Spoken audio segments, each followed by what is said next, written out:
here. For all you millers milling your own wood from your own homestead, today we're going to give you a quick tour of Two Guys Lumber Yard, and we're going to give you let you know what's happening with each species, what it's good for, why we cut it. We're even going to take you down into the forest. We're going to show you live trees and show you which ones we like to cut and why we don't cut certain ones, because we only do selective cutting in our forest. So stick with us. Today it's all about wood. Lots of big wood. Big wood, buddy.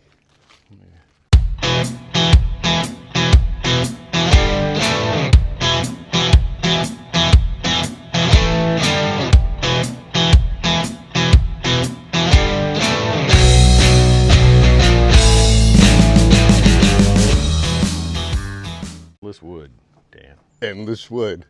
Jay and I, we call this place the Infield because this is where all the action's happening and what we're milling at the present second here. Geez, you can see the yard that we've got.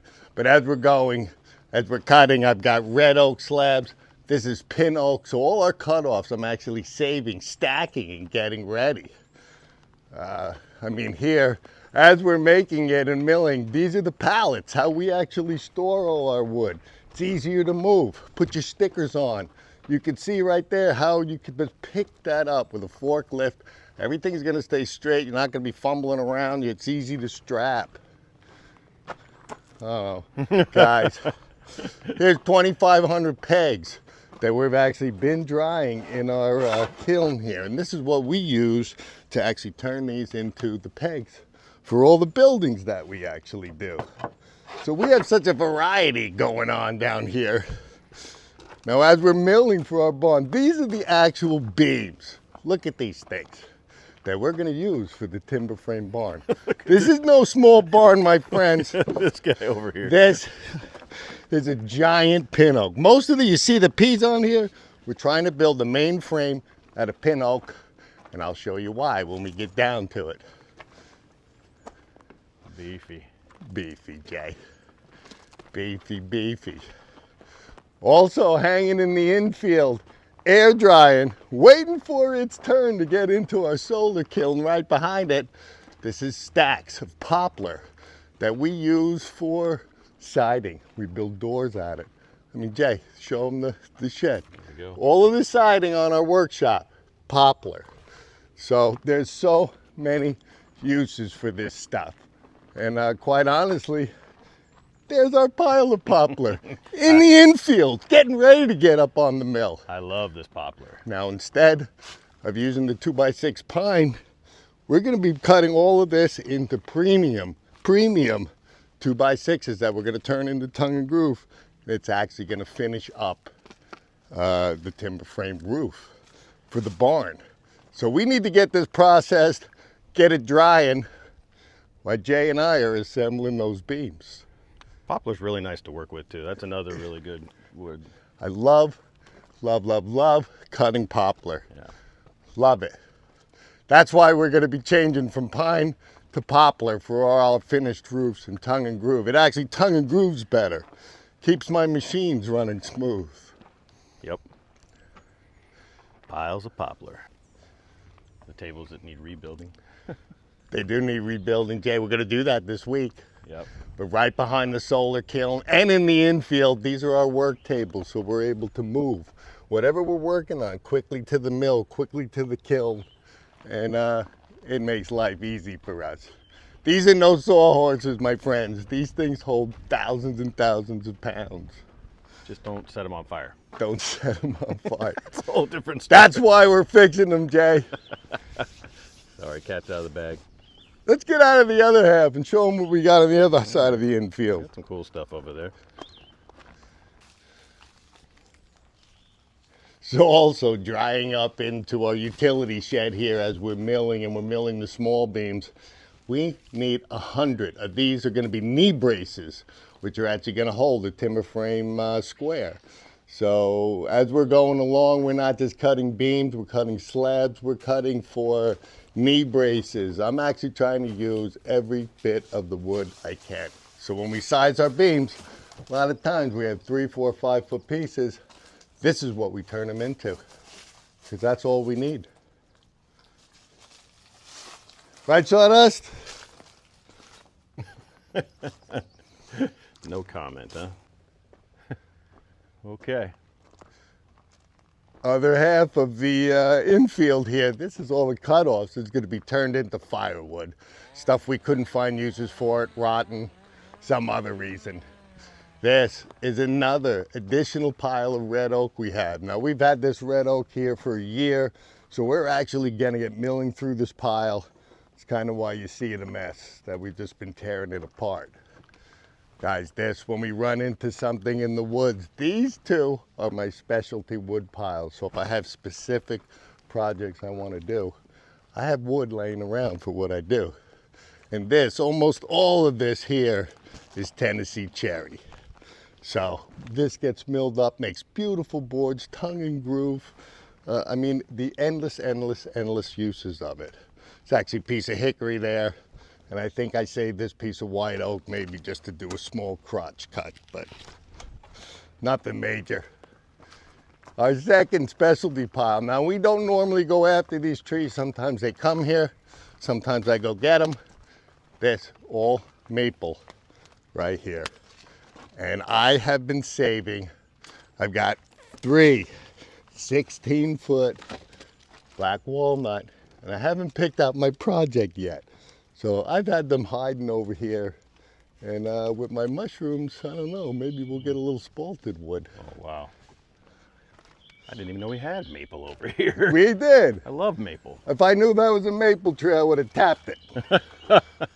This is the same. This is a big maple crotch piece we were going to throw up on the mill at some point, cut it into slabs just to see what the heck's inside that bad boy.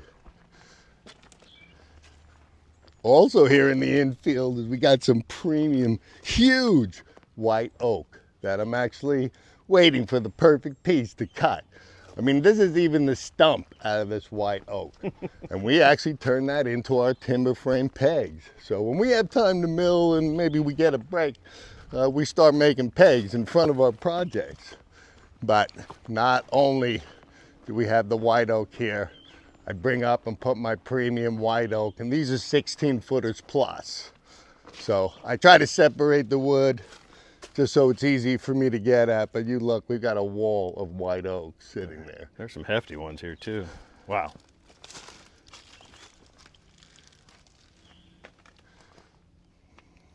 Awesome, let's get the cutting. Get the cutting. Got one more pile, Jay. This is our wall of white oak of 10-foot minus. And a lot of times if you're cutting the trees, you can't get perfectly straight pieces, or I'm taking them from the top, I've got knots, they're not going to be good for beams. We cut them down for this. We make a lot of white oak decking. I mean, we use white oak for everything. But if you cut them down, keep them straight, you can't tell me you're not going to be able to get a giant white oak post out of this. Just not so tall.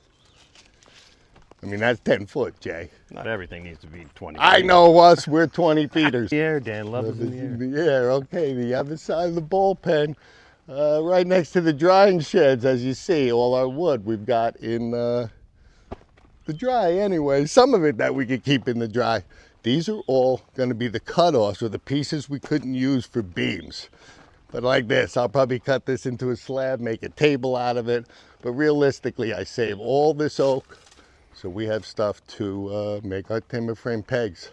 Believe it or not, we go through thousands and thousands of these. These are actually some shorter pieces. This is all pin oak, which is what we're trying to build the whole entire frame of the barn with. So these are kind of the cutoffs, and the giant pieces are there. I'm not exactly sure what I'll use these for, but they yield premium wood. That is heavy, hard wood. And finally, I guess last, in the infield, getting close to the outfield, this is our stack of actually pin oak beams that we're actually going to use. And these things need to be 22 foot long for us, for the frame that we've got going on. So you see these beautiful specimens, how straight, how perfect, and this wood. I know you see a little check here. Everything's cut for me, 2 foot long. I could whack them off.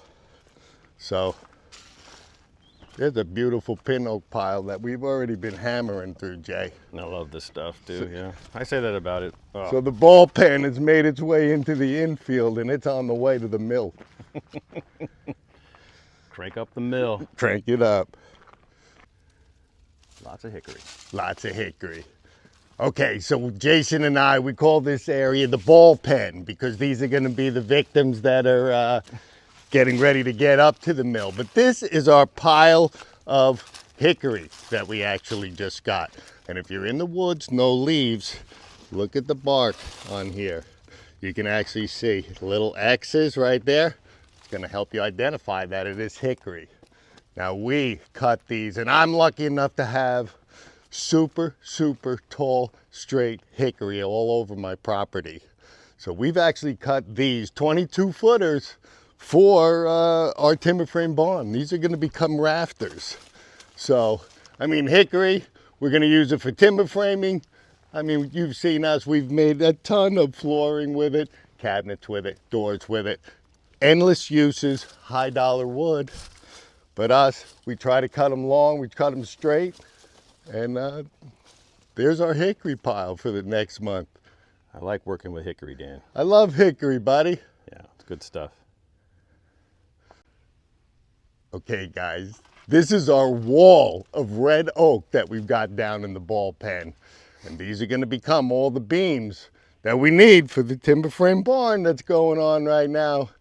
So, red oak, my friend, timber framing, perfect material to use. Better off inside work, but you know, red oak. What can you make with red oak? Just about everything. So even if you slice it up, the beam's no good, your boards are still worth high dollar.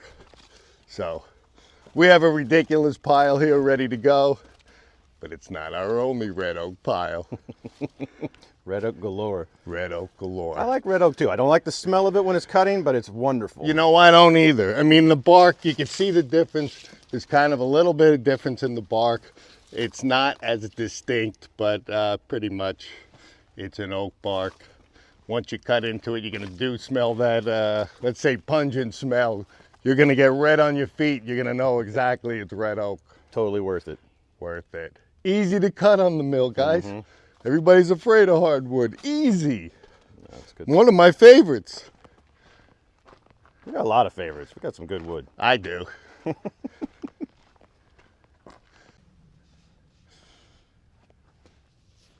a lot of red. Guys, right next to our wall of red oak, I got another wall of chestnut oak here. And chestnut oak, once you get into cutting it, you actually going to see have different brown grains in it. That's why they call it chestnut. Part of the white oak family. You're in the woods. Look at the bark on this stuff. It's gnarly looking. The bigger the wood gets, the more gnarly it is. So without leaves, it's kind of easy to tell of what this is. But you know by the grain pattern, that is oak. Going to come out brown. The red's naturally going to come out a little redder. White's going to come out white. Just what it is, guys. I was just going to say, I can say that about every wood. It's like, yeah, I like working with this too, but I guess it's oak. Well, you know. I do like working with this. Problem sometimes with the chestnut oak, especially see this one here. Had knots, has a tendency to possibly be rotten or the branch is rotten and it actually will affect the beam. So not every one of these is good for a post for our timber frame. It makes awesome flooring, cabinetry. We made all our cabinets out of this chestnut oak. Stains up perfectly. Yeah, it does. I mean, I cut my stuff big because I know I'm looking for beams. But that's why everything in my piles are 20 feet long. I can always cut them down.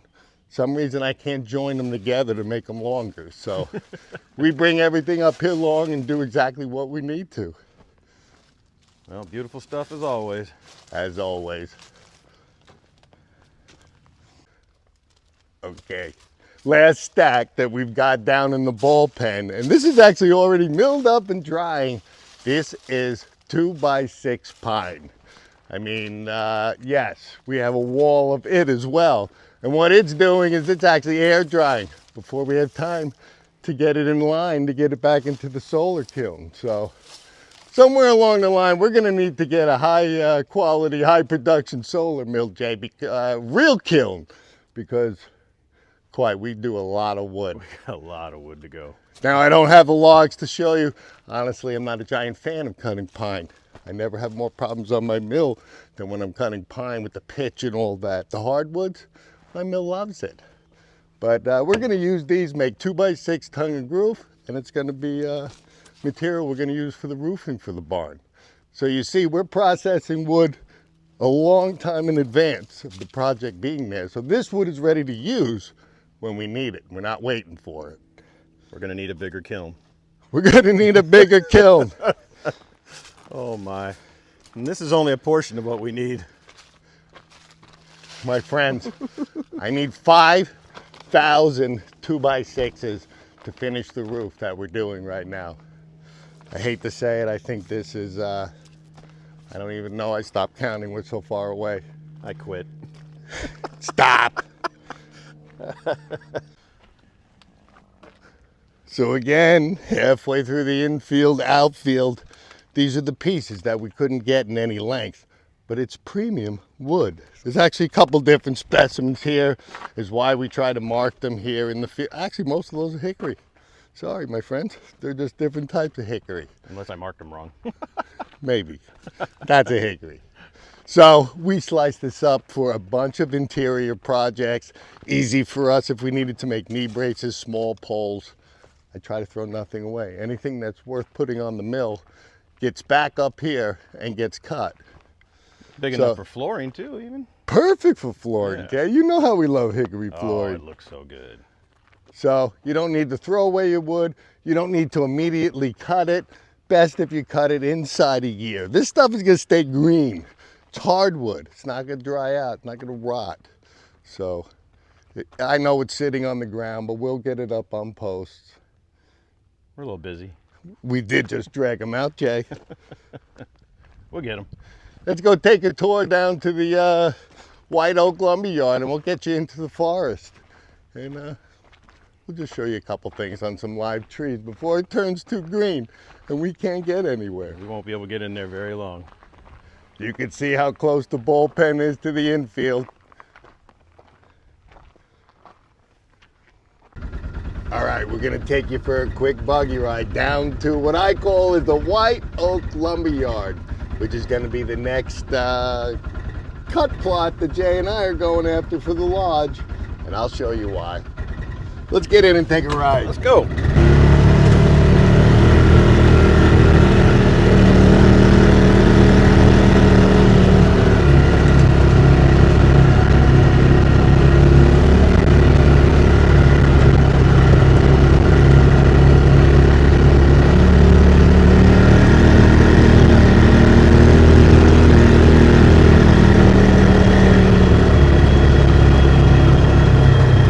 Turkey right there. Yeah. Turkey, boy. Yep. Taking off.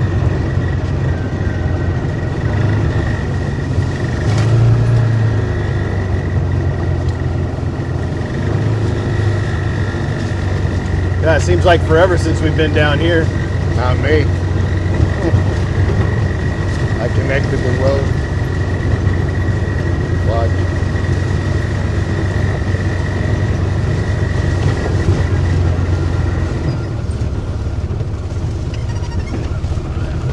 Pretty good scrap pile. Look at all the turkey action. Is that what that is? Yeah.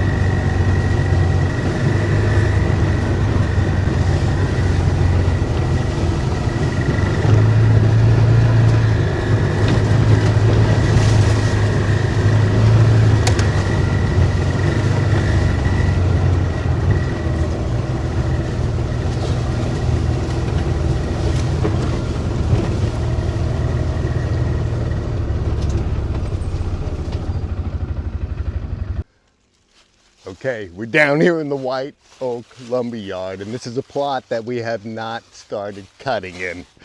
And if you look, fellas, This is the white oak trees that we're gonna have. These are just about max. This one might even be more than max of the mill, Jay. Nope, 29 and a half. Hey, we can fit it. We can do it. If the trees are so big, I normally don't cut them because there's so much work to actually do. But if you see this one, I've got a minimum of 25 feet. Before you get to the first branch, which is really where we're gonna wanna stop cutting for our posts. So when I'm looking for a long timber frame beam, I'm looking for a log just like this, straight as an arrow, thick, that I can get any size beam out of this I want, or any size my crane can pick up, to be honest with you. But perfect specimen. Now, if we didn't get down here this week, this whole thing is gonna be under a canopy, and you wouldn't be able to see anything. Pan over. There you go. Another giant, perfect white oak. Let's take a cruise.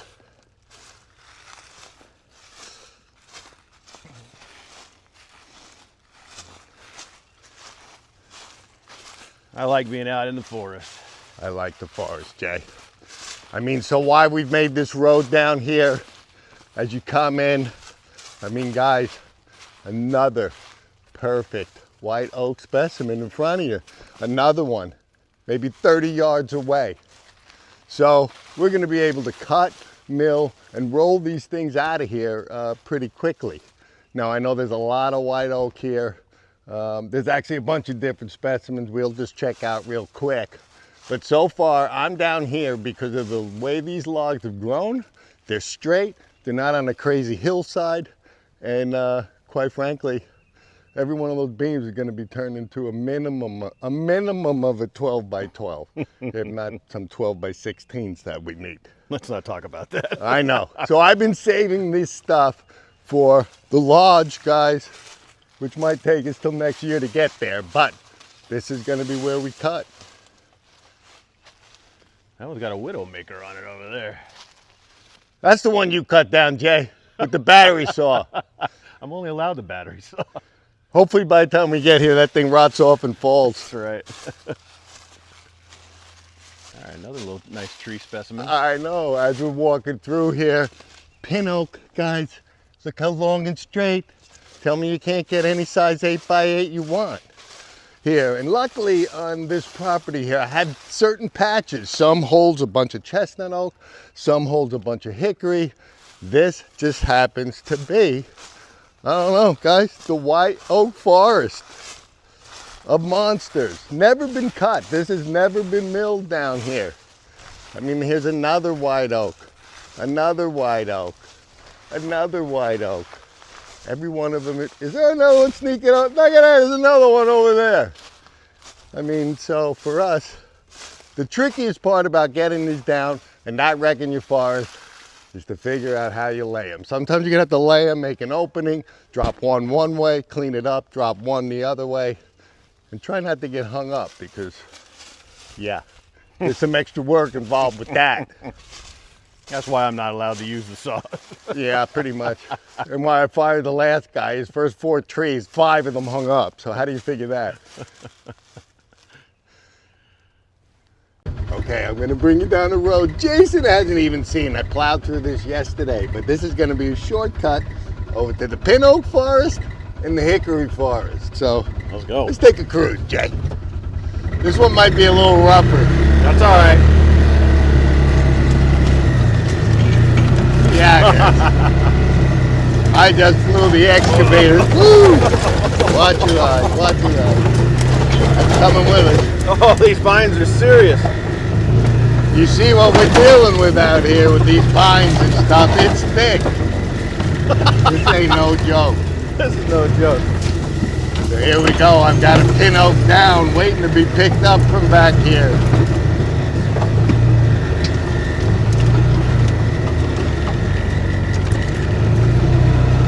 Uh-oh, another pin oak sitting there, Jay. We got to get the equipment down here. Get them out of here before the vegetation overtakes everything.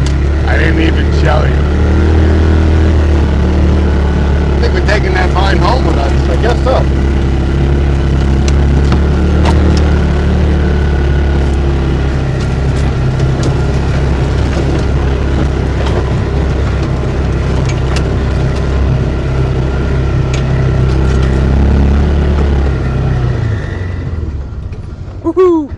as you guys can see, this is no joke of a forest, my friends, okay?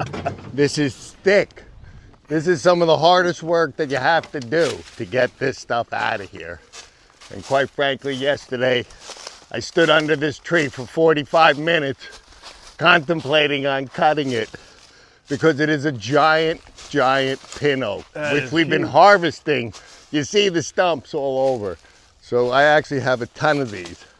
One of the reasons I left it is I'm 42 inches wide. That's gonna give me 10 times the amount of work to get this on our mill. So unless I find a perfect project for him and a way to cut him easily, he just might be my breeder tree. I don't know. That's huge. It is huge. 42 inches at the base? 42. Oh boy. And it's leaning weird, so I had a bad feeling. Good thing you listened to your heart. Let's move on. Check out some hickory and some poplar. We'll go from there.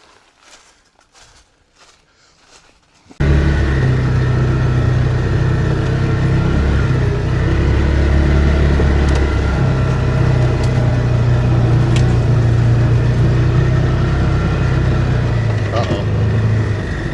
Things are complicated right here, Yeah, Jason. a little complicated.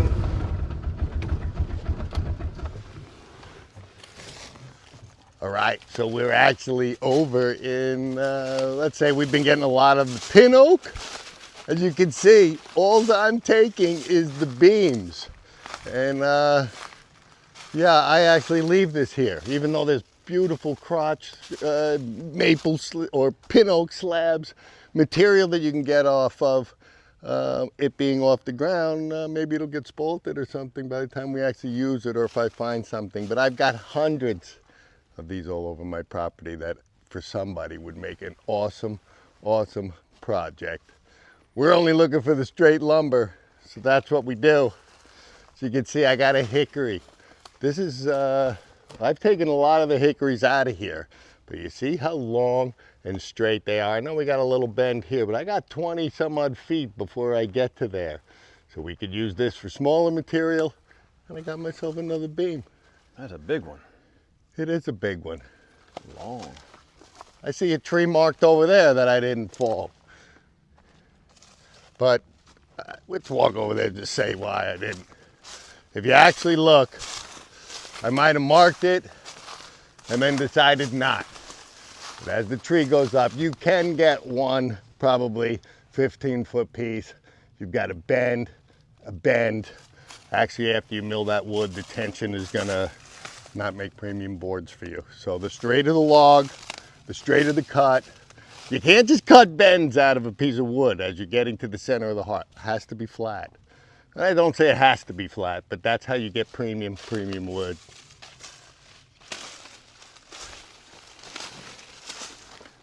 Point out some trees, Dan. Point out some trees. Same as we're in the hickory area, we get a lot of Tennessee cherry. As you can see, these are not too big, and Tennessee cherry has a tendency to bend and stuff like that. So I'm either gonna let those grow, and you can actually see there's a bunch of babies. Everyone with the bark, you can almost see the dimples in the bark. And that's what the Tennessee cherry is. So, perfect good wood for you to do small projects, but right now we're looking for beams. And as we're going along all the time, we have tons and tons of poplar. Now I know this is the only one I left standing in this area, and one, because the road is here, we have quite a bit of material. If I need an emergency poplar, boop, boop, we just come down and we get it. An emergency poplar. On standby. We could always be one board short, Jay. You know how you mess up cuts. That'll get us. That'll get us aboard. So this is actually pretty simple. It's a 30-inch tree. Really, for a poplar, it's not that straight. So it's another reason I left them. I cut everything into 12-foot pieces. You can see the bend here.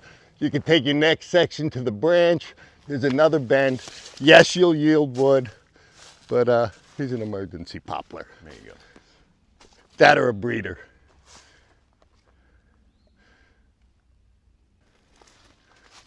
same area. What I like to do is I actually, in the when we're actually lumbering, is I'll get the wood from far away.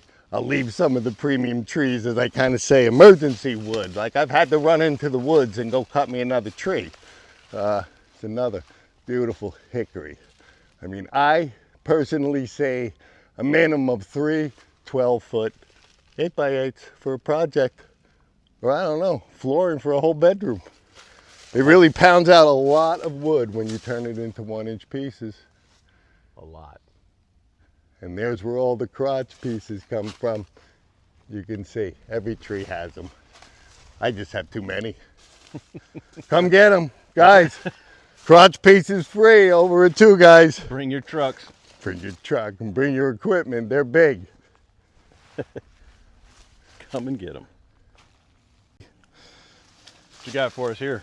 Lastly, when we're out milling, and I do not have a lot of these, but I see a cedar, I cut it down.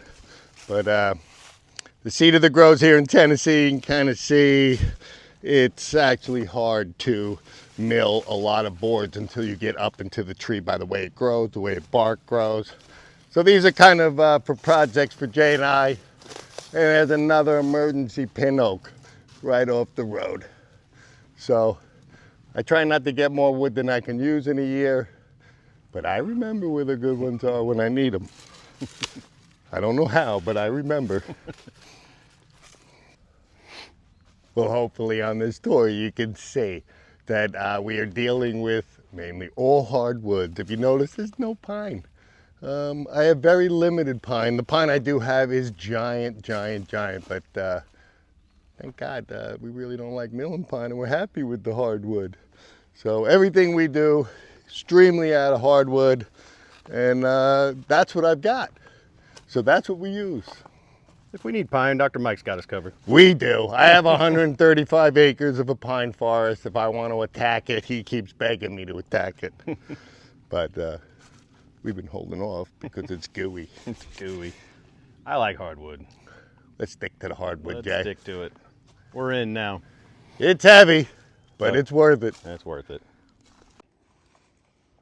All right, here we are. Now it's time to cull some trees.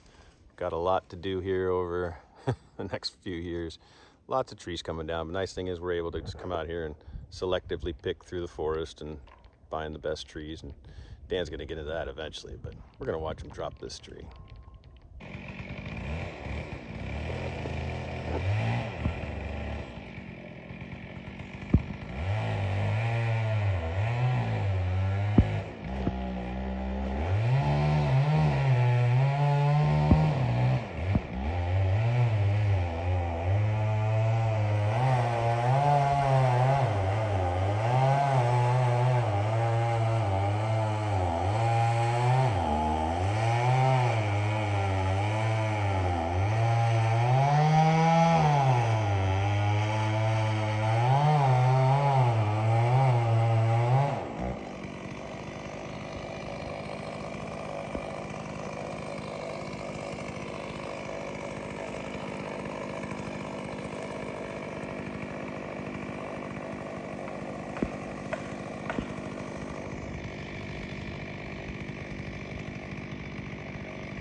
Right where you said, Dan. Right where I said. Nice work. Big wood. Big wood, Jay. It's pretty obvious to see why we cut this giant red oak down. As timber framers, we're looking for big, long beams. I mean, I've got 30-foot of log here to choose from where I want to get my most wood out of. But honestly, if you guys were just cutting up wood for slabs, do you know how many 10-foot pieces you're going to get out of here and how much a tree like this is going to yield? So, as we walk through our forest, I mean, we'll show you. We specifically pick out certain trees, drop them where we can, and actually let the little ones grow, or the ones we don't want. and keep the forest a forest. Selective cutting for us. I like But that. we do, Jay. We got a lot to choose from. We do. That's a big log. That's a big one. But I don't even know how we're going to show them how we have to get this gigantic, ugly thing out of this hill. I don't know if anybody needs to see that. It's pretty. It's hard to film what we got to do, Pretty but aggressive. we're going to try. We'll try, fellas. We'll get it out. We've got them all out. We're getting them out. Yeah. I don't know if you're going to see it. We just got some hills that we have to deal with. Rocking and rolling. Rocking and rolling, Jay. Now, if any two guys could actually use a giant hydraulic mill to mow through what we mow through, and we do this every day, 7 days a week sometimes. But quite honestly, instead of getting a hydraulic mill, we are happy, more than happy, with our Woodland Mills. So don't think that this saw, because it's an entry-level saw, or what people say, this thing mows all the wood that I've showed you. And we're just getting started, my friends. This is just the shop to build the lodge, not the lodge yet. Wait till you see the beams for that thing. Oh man, my back hurts already. It does, Jay. Thanks, guys.